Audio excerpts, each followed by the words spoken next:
Bienvenidos al mundo de la energía.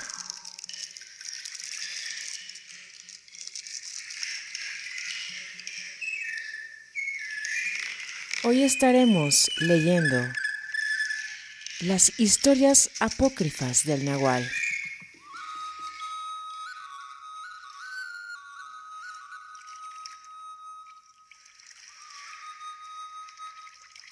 La telaraña universal escrita por Armando Torres.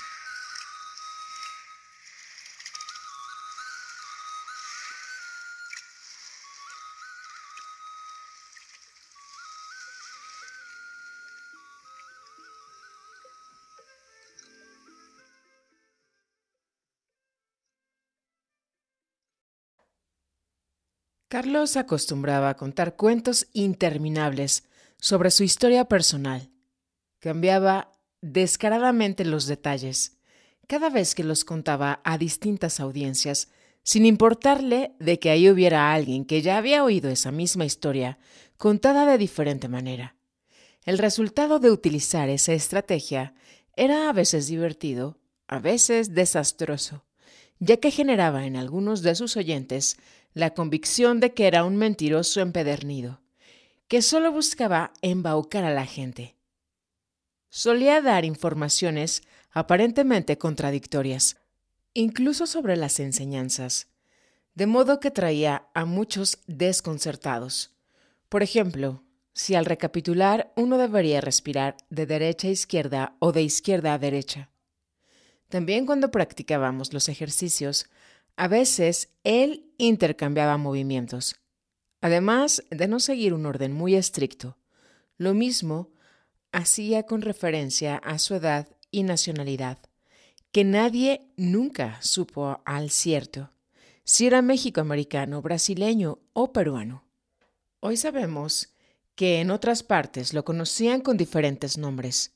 Solía vivir vidas alternas en cuales ejercía otras profesiones, con historias distintas a las de un antropólogo y escritor famoso. Con todo eso, Carlos quería darnos a entender que debemos luchar por ser libres de las convenciones sociales. En un ciclo de pláticas que dio en la Ciudad de México, escuché cómo la gente comentaba sobre las repeticiones del Nahual. Cuando tuve una oportunidad, le pregunté al respecto. Él dijo que lo hacía deliberadamente, que era una estrategia del espíritu para grabar ciertos conceptos en la mente de la gente. Ese día, él se encontraba inusualmente callado. Parecía molesto con algo. Para romper el hielo e iniciar una conversación, le pregunté por qué mantenía tal red de artificios.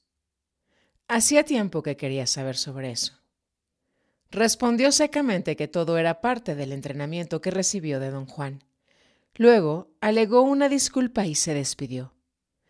Me dejó con la sensación de que al preguntarle sobre ese asunto había hecho algo inapropiado, pero en la siguiente ocasión que nos encontramos, él mismo retomó el asunto. Dijo que todo ese procedimiento era parte del arte del acecho, tal como se lo enseñó don Juan. Si uno no es tan rígido y no se toma demasiado en serio, puede disfrutar mucho más de la vida, dijo en un tono de finalidad. Cuando le pregunté, medio en broma, cómo se sentía friendo hamburguesas, él me contó cómo se metía a hacer los trabajos más estrafalarios. Freír hamburguesas no fue nada, hasta de limosnero me he pasado, dijo con una amplia sonrisa. Carlos era un excelente narrador de historias. Tenía el don de mantener a sus oyentes magnetizados por horas con sus pláticas. Pero en diversas ocasiones contaba historias que discordaban de lo que había escrito o dicho con anterioridad. Además, hay rumores entre los más allegados al Nahual donde platican detalles de enseñanzas que supuestamente recibieron directamente de él y que son notablemente distintas a las que se han divulgado públicamente. A mí también me tocó atestiguar esto. En nuestras conversaciones me contó historias que nunca supe en qué categoría ponerlas, ya que chocan con la versión oficial que había contado o escrito en sus libros. Como por ejemplo, está el cuento de cómo él realmente habría conocido a don Juan Matus. En una conversación, Carlos me dijo que había sido el mismo don Juan quien le había dado la orden de escribir sobre el conocimiento y que por eso fue a estudiar a la universidad. Le interrumpí. Perdón, yo creía que conociste a don Juan precisamente a causa de tus actividades académicas. Se tomó unos instantes antes de responder. Por alguna razón que entonces no entendí, don Juan me obligó a deformar un poco la historia de nuestro encuentro. Solo he contado una parte de lo que realmente sucedió. En lo fundamental, la versión que he relatado en los libros es correcta, pero él no me dejó mencionar en ese momento algo que hubiera parecido una locura. Nuestro encuentro en la estación de autobuses interestatales no fue casual. Él mismo me había instruido en estado de conciencia acrecentada sobre las circunstancias en que debía involucrarme para llegar a conocerle en el mundo diario. ¿Y qué me dices de tu amigo antropólogo, el que estaba contigo en la estación de autobús?, le pregunté. Ah, ¿te refieres a Bill? Él sirvió de testigo del plan del Nagual, y solo por eso se ganó un verdadero regalo de poder. Entonces, ¿cómo fue en realidad que llegaste a conocer a don Juan?, pregunté, lleno de curiosidad. Dijo que, antes de encontrarse con don Juan, él formaba parte de un pelotón del ejército norteamericano. Contó que en una ocasión, cuando realizaba prácticas en un área desolada del Gran Cañón en Arizona, se vio envuelto en un problema que puso en grave riesgo su vida. Como consecuencia de un malentendido que tuvo con otros soldados, le dispararon en el abdomen. Sus agresores lo montaron en un jeep y lo tiraron en una grieta entre las piedras en medio de la nada para que se muriera. Luego se dieron a la fuga. Ahí fue donde lo encontró don Juan Matus, un viejo chamán que vagaba por aquella zona solitaria. En sus palabras, pasaron años hasta que pude recordar lo que realmente me sucedió en aquellos días. En mi delirio, pensé que había muerto. Vi como si estuviera en medio de un sueño a un viejo indio que atendía mi herida. Los días que se siguieron fueron como una alucinación. En ese tiempo, yo no sabía nada sobre la conciencia acrecentada. Cuando desperté, estaba acostado sobre un montón de hierbas adentro de una cueva. El extraño personaje se presentó como un brujo. Dijo que su nombre era Juan Matus y que él iba a tratar de arreglarme, pero que no garantizaba nada porque mi estado era grave y que tenía poca posibilidad de salvarme. Mi recuperación fue lenta durante ese periodo. Don Juan me mantuvo exclusivamente en niveles de conciencia acrecentada.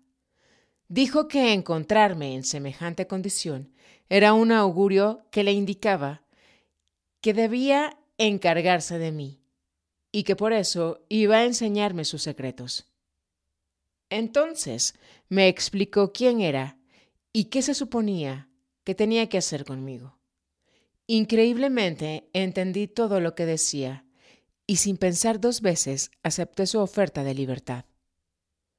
Cuando le pregunté por qué se ocupaba de mí, me dijo que lo hacía porque era un comando del espíritu, ya que ambos éramos iguales. No le dije nada. Sin embargo, para mis adentros, yo me consideraba más importante que un indio. Como si leyera mi mente, me dijo en medio de carcajadas que él era un vidente y que nosotros éramos iguales en el sentido de que los brujos forman linajes y que un linaje está constituido por seres cíclicos cuya luminosidad presentan patrones similares y que esa era la razón por la que nosotros éramos iguales. Eso no significa de forma alguna que los que van llegando sean reencarnaciones de guerreros de otros tiempos. sino que presentan los mismos patrones de energía que aquellos. Esto es, los que van llegando tienen las mismas configuraciones energéticas que sus antecesores. Si observamos cuidadosamente, podemos ver que esta no es una idea tan descabellada después de todo, ya que podemos atestiguar que, de hecho, existen en el mundo personas muy semejantes entre sí. Eso es un efecto de la regla del Nahual. Más adelante, Don Juan se dio cuenta de que mi estructura luminosa era en realidad distinta a la suya al comprobar que yo tenía solo 3 compartimientos en mi luminosidad, mientras que él tenía 4. Al percibir que había cometido una equivocación, dedujo que la falla había sido un designio del poder y que eso le decía algo de suma importancia. Don Juan interpretó esa equivocación como que había llegado el tiempo de hacer público el conocimiento de los brujos, así que, siendo el maestro estratega que era, diseñó el plan perfecto para traer a luz su conocimiento. Él hizo de esta manera porque sabía que mi configuración energética vaticinaba cambio. Carlos contó que al regresar a su casa sintió un profundo estremecimiento en todo su ser, que sacudió su personalidad. De pronto, concluyó sus asuntos militares, su ambición de volverse artista plástico. Pasó a un segundo plano. Su atención se enfocó más hacia estudios en el campo de la sociología. Terminó yendo a estudiar antropología en la UCLA. Sin darme cuenta, fui siguiendo paso a paso la maniobra diseñada por don Juan, hasta que llegó el tiempo en que, accidentalmente, lo encontré en aquella estación de autobús. Así que, cuando escribí mi tesis para el doctorado de la universidad, estaba en realidad siguiendo el plan elaborado por don Juan, ya que, según él, nadie prestaría mucha atención si su mensaje fuera expuesto en formato de novela o en una presentación de tipo esotérico. Otro tema que despertaba mi curiosidad era el paradero de las hermanitas y de los Genaros, así que en una ocasión le pregunté al respecto. Carlos, ¿qué pasó con los otros aprendices de don Juan? Él pasó las manos por la cara, infló las mejillas y expelió el aire con gran fuerza.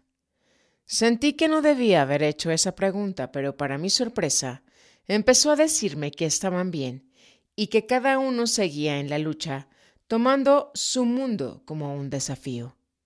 Comentó que algunos vivían juntos y otros solos. Me recuerdo que fue entonces cuando él me puso la tarea de que yo mismo debería tomar mi mundo como un desafío. No entiendo. ¿A qué tipo de desafío te refieres?, le pregunté. Cada quien crea sus propios desafíos, contestó.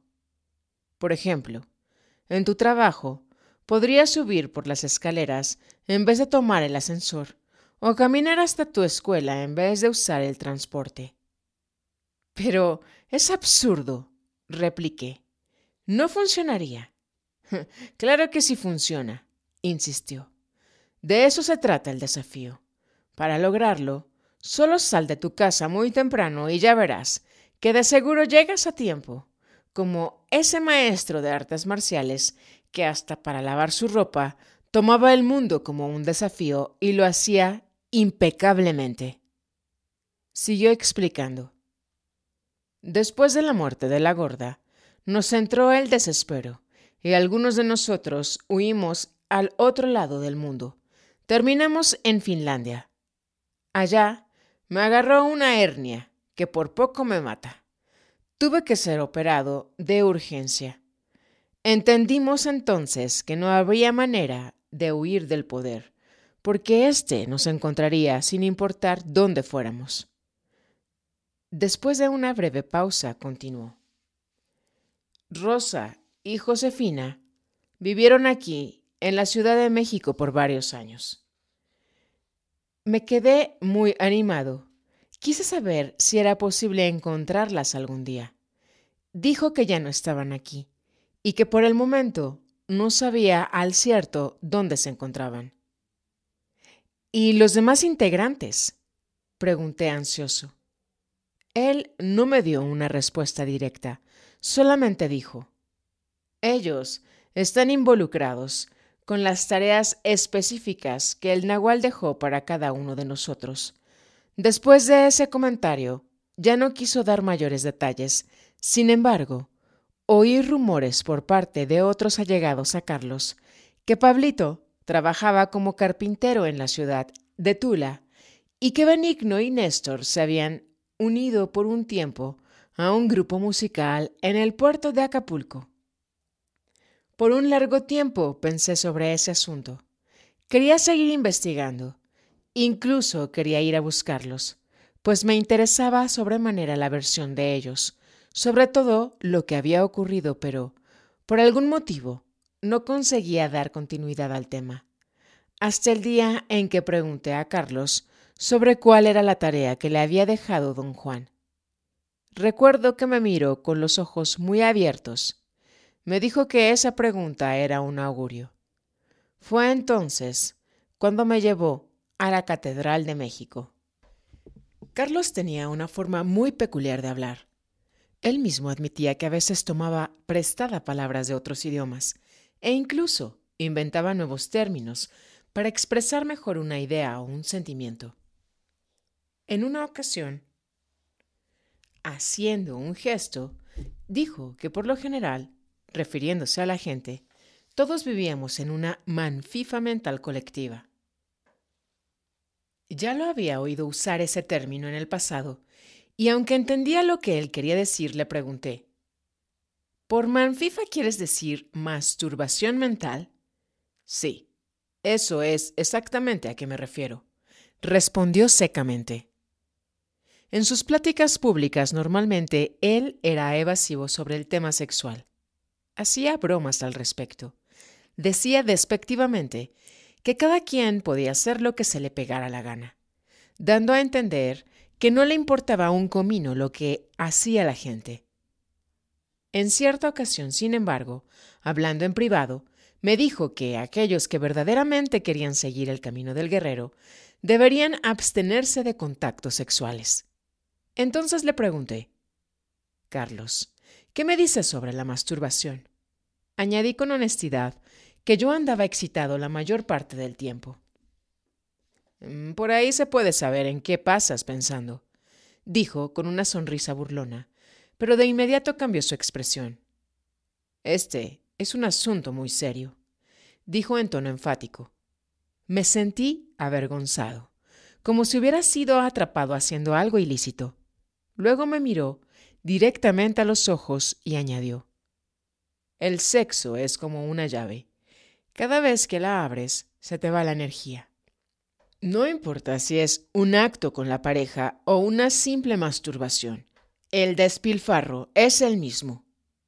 Los videntes perciben el orgasmo como una explosión de energía, donde las fibras luminosas se agitan y se esfuerzan para crear una nueva vida. Una analogía sería un globo que se infla hasta que explota. El estallido de energía invariablemente atrae a los predadores para alimentarse del derroche, ya que estos siempre están cerca. Dicen los videntes que la masturbación genera egocentrismo y que los masturbadores por lo general son prisioneros de la autocomplacencia, que es uno de los disfraces de la autocompasión. Se vuelve un círculo vicioso. Les falta control sobre sí mismos y por esa razón no les alcanza la energía para nada más, de forma que el ciclo se repite una y otra vez. Ese era un tema de las enseñanzas que me inquietaba sobremanera. En aquel tiempo tenía una novia y teníamos planes de casarnos. Con la esperanza de poder conciliar mis intereses personales con el camino del guerrero, le pregunté cuál sería su opinión sobre las prácticas sexuales del Oriente. Contestó que para los brujos aquello eran aberraciones y que si yo quería seguir adelante en el camino tolteca, debería sobreponerme a mis impulsos. La idea de vivir sin pareja me era muy angustiosa, así que le dije: pero Carlos, en realidad no siento que pierdo energía. De hecho, tener una pareja me hace sentir más equilibrado, pues me ayuda a mantenerme en foco. Tú eres libre para vivir tu vida como mejor te plazca, me dijo en tono severo. La abstinencia es solo para los toltecas. Te lo comento porque me dijiste que quieres seguir la vía del guerrero. De hecho, tu dificultad en avanzar se debe a que andas malgastando tu energía sexual. Entonces me dio un ultimátum. Dijo que si quería seguir adelante, debía terminar de inmediato con mi relación y que de lo contrario, ya no tenía caso volver a vernos. Me sentí muy triste. De pronto me di cuenta de que el camino que él planteaba era demasiado duro para mí. Me quedé pensativo y cabizbajo. Él dijo amablemente que sabía cómo me sentía, ya que él había pasado por algo similar. Como leyendo mis pensamientos, dijo de manera sarcástica que no me afligiera, porque sin dudas yo sobreviviría a falta de sexo. Antes de despedirnos, él pronunció aquella frase que se quedó para siempre grabada en mi mente. Hay más en la vida que nacer, reproducirse y morir. ¿Te atreverías a investigar tus posibilidades ocultas? Pasé por un largo tormento. Había una terrible pelea entre mis pensamientos y mi deseo. Por un lado, entendía perfectamente las palabras del nahual, pero por el otro, estaba la compulsión física y emocional que me hacía volver una y otra vez a los brazos de mi amada. Hoy comprendo que el nahual tenía toda la razón al querer protegerme de repetir la historia de mis padres. Me tomó tiempo entender, pero no hay otra salida y no hay tiempo que perder. En este renglón en particular, el guerrero no debe titubear. Si quiere avanzar en el camino, tiene que ahorrar energía a cualquier costo, aun cuando eso signifique tener que erradicar todo tipo de sensualidad. Carlos dijo en una ocasión: para alcanzar ese estado uno tiene que comprometerse a fondo. Debe disponerse a cumplir con todos los requerimientos. Esta es una batalla de tiempo completo y requiere de toda la determinación que se pueda reunir para llevarse a cabo. ¿Qué debo hacer?, pregunté. Contestó: 1. Empieza por introducir disciplina en su vida. Sin eso, no vale la pena ni intentarlo. Luego, con la capacidad de tomar decisiones y llevarlas a cabo, uno alcanza un mayor nivel de energía, misma que abre el camino para realizaciones aún mayores, como por ejemplo, detener el diálogo interno, el ensueño y estar consciente de sí mismo. Los brujos son muy cautos en el uso de la energía sexual, pues saben que esa es la verdadera batería que mueve todo. Si uno logra tomar el control sobre los impulsos sexuales, estará libre para hacer todo lo demás. Evito mencionar este tema públicamente porque estoy consciente que el precio a pagar es demasiado alto para la mayoría de la gente. Pero para quienes seriamente buscan seguir el camino tolteca, no hay otra alternativa. Tienen que cargar la batería, pues de lo contrario, nunca llegarán a parte alguna. En otra ocasión, hablando sobre ese tema, él dijo que la industria erótica, como los clubs nocturnos, la pornografía y toda la parafernalia sexual que existe, está diseñada por la mente del depredador para mantener al humano en un permanente estado de explotación energética.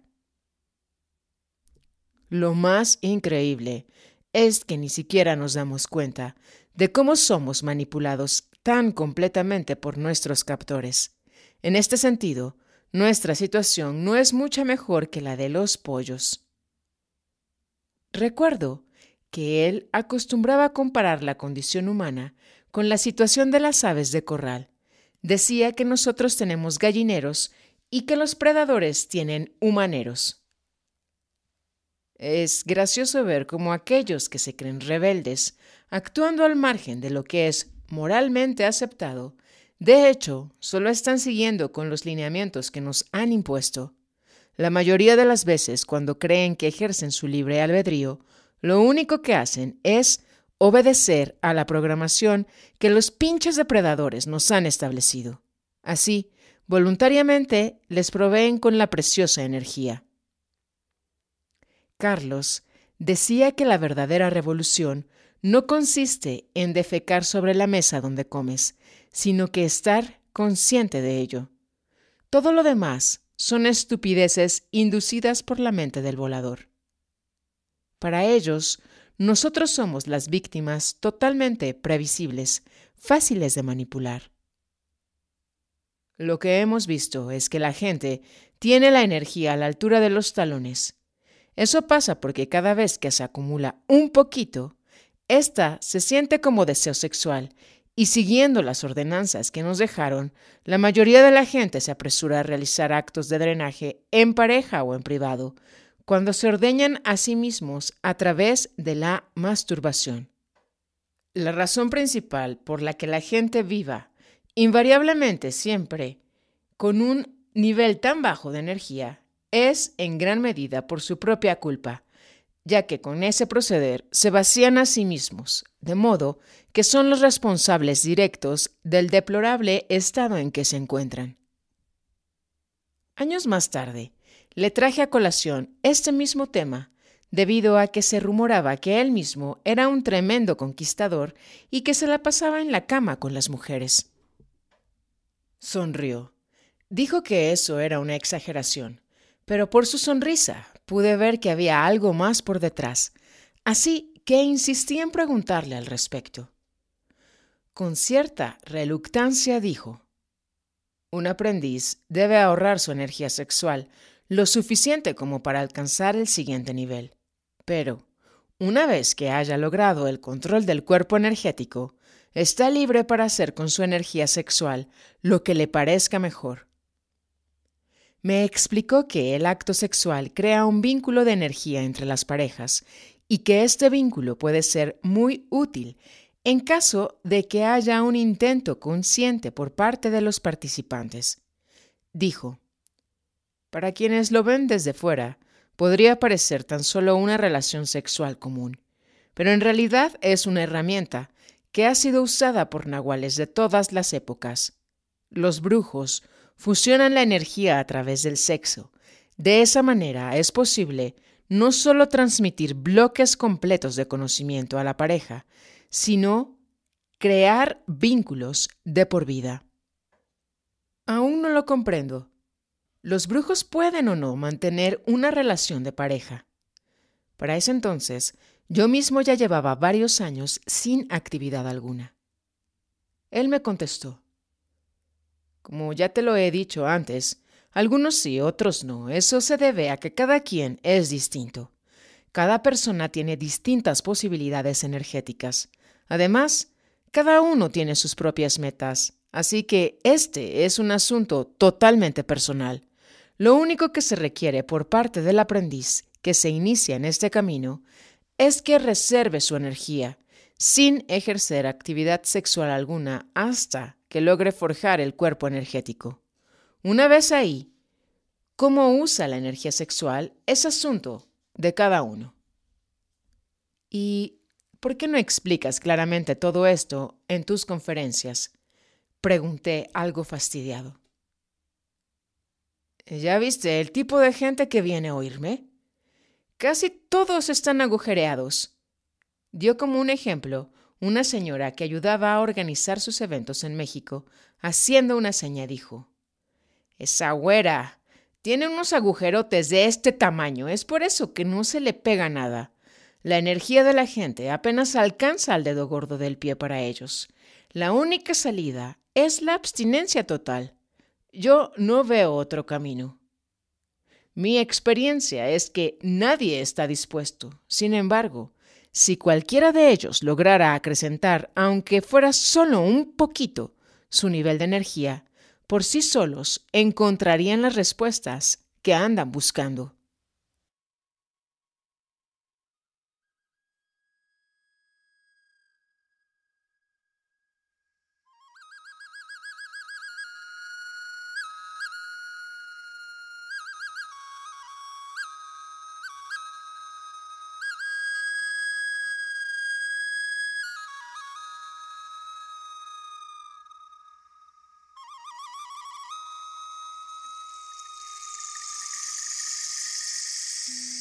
Cazadores de energía, gracias por su sintonía.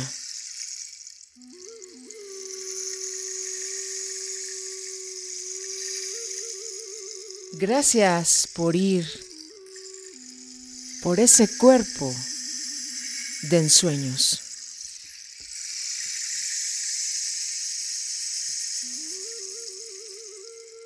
Siendo impecables, recapitulando, haciendo pases mágicos, yendo a la montaña. Cada día cuenta y cada momento es un regalo. Transmitiendo, grabando en vivo,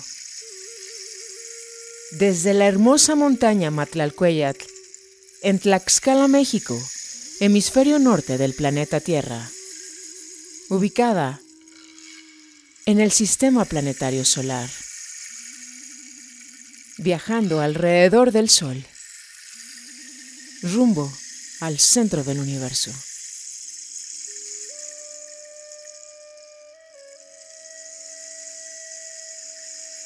Viernes 11 de febrero del año 2022. Agradeciendo al gran Jorge Reyes por musicalizar este camino. 19:54 de la noche. Invierno.